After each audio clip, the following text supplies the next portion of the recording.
U.S. intelligence is the servant of the American people. What it does in the United States and abroad, it does in their name and on their behalf.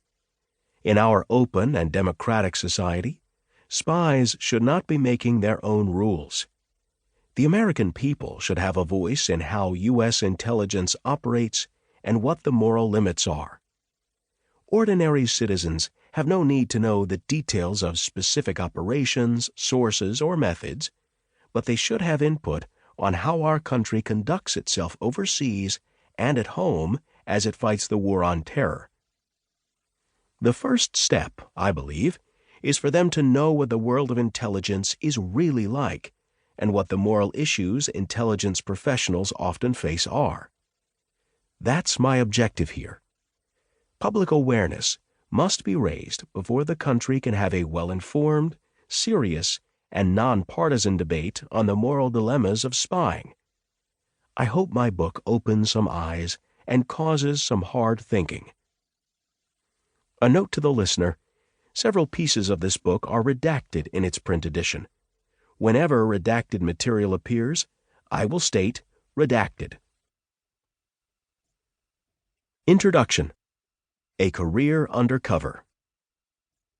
God is not averse to deceit in a holy cause. Aeschylus.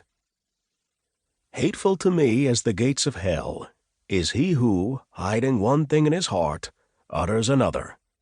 Homer.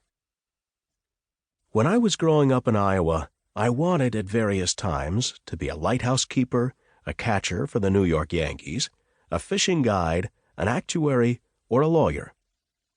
Never would I have dreamed that I would actually turn out to be a spy.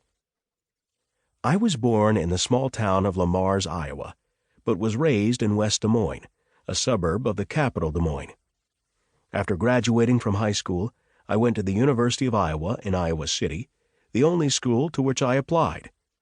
My test scores seemed to indicate that I had a quantitative bent, so I completed a double major in mathematics and economics. My heart was not in either of those subjects, however. In my freshman year, I took a Russian course and discovered that I had a passion and aptitude for foreign language study. Beginning with my sophomore year, I studied French, eventually earning a paid technical assistantship in the French department. Language courses gobbled up all my electives, but proved to be far more enjoyable to me than my classes in differential equations and econometrics. I was not yet thinking in terms of ever using foreign languages professionally. My motivation at the time was simply to be able to read foreign literature in the original, something I continue to enjoy to this day. Two events in my college years had a decisive influence on the future direction of my life. The first involved my cousin and best friend, Mike Joint, who was also a student at the University of Iowa. Mike had joined the U.S. Navy Reserve right out of high school, and during our freshman year he suggested that I might like to take a look at it also. I enlisted and was accepted into the Reserve Officer Candidate Program. Mike and I attended weekly drills at the Navy Reserve Center in Iowa City and spent our summers in training. When we graduated, we were commissioned as ensigns.